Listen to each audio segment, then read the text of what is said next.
За сонгуул болох гэж байна. За маш олон зүйл амлна, маш олон юм ярина. Та нар ганц юм шаардаж үзээрэй болж өгвөл бүх намуудаас хүсэл тавиарай. Орон нутгийн хөгжлийн санг бид нар хадгалах хэрэгтэй. Орон нутгийн санг хөгжилтийг бид нар хадгалах хэрэгтэй. Тэн дээр бүр тодорхой томьёолол байдгийн. Би тэр иргэдээс санал авсаар байгаад орон нутгийн хурал засаг дарганараас санал аваад яг амьдралтай танилцж байгаад амьдралд нийцүүлж тэр хуулинд өөрчлөлт оруулах хоёр санал оруулсан байгаа.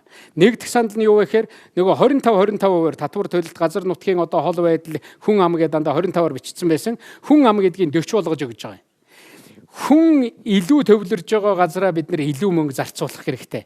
Ер нь та нар өөр дээрээ л аваад үз. Өөрөө цалингаа авлаа хэдэн төгрөгтэй боллоо орж ирээд гэрэл өөдөн татдаг штэ.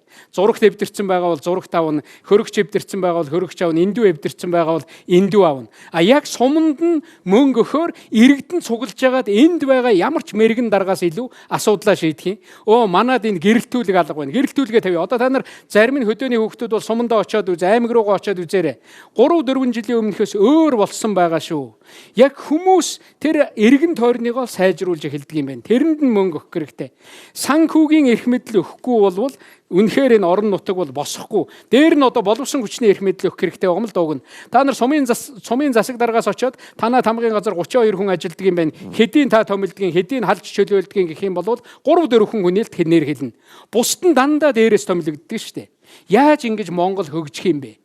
Би болвол тэр суманд ажиллаж байгаа төрийн захиргааны байгууллагад хэн ажиллах уу гэдгийг эхлээд сумандаа сонгон шалгаруулт хий. Тэр төрийн албаны хуулийн дагуу хий. Суманд ч үнэхээр тэрэнд таарахгүй байхгүй бол аймагтай нээлттэй зарлаа гэж байгаа. Түүнээс биш Улаанбаатараас хэн нэгэн даргын, хэн нэгэн намын гар хөл болсон хүн томилохыг болиулах хэрэгтэй байхгүй юу? Ийм учраас нөгөө төрийн албаны хуулийг бид нэр өөрчлөх хэрэгтэй байгаа. Би нэг юмыг үнэхээр хүсмээр байна. Сая энэ гадна дотны сонгуул харж байсан ч тэгжээлээ. Бид нар ингээд хүний яриа хоёр хүний хоорондын хэрүүл маргаан болохоор л хүмүүс анхаардаг. Яг үндэ бол надтай бодлогын асуудлаар ингэж ярих юм бол би маш их баяртай байх болно. Надтай зүгээр л иргэний оролцооны асуудлаар, иргэний эрхийн асуудлаар, хууль шүүхийн байгууллагын шинжилгээний асуудлаар, зэвсэгт хүчний асуудлаар, гадаад бодлогын асуудлаар одоо энэ асуудлуудаар Монголын соёл уламжлалын асуудлаар та ямар бодлого явуулж байна? Энтэй чинь нийцэхгүй байна гэд ингээд надтай маргаан өрнүүлэх юм бол энэ бол их бүтээлч маргаан болно л да. Харамсалтай нь энэ лөө орохгүй байгаа.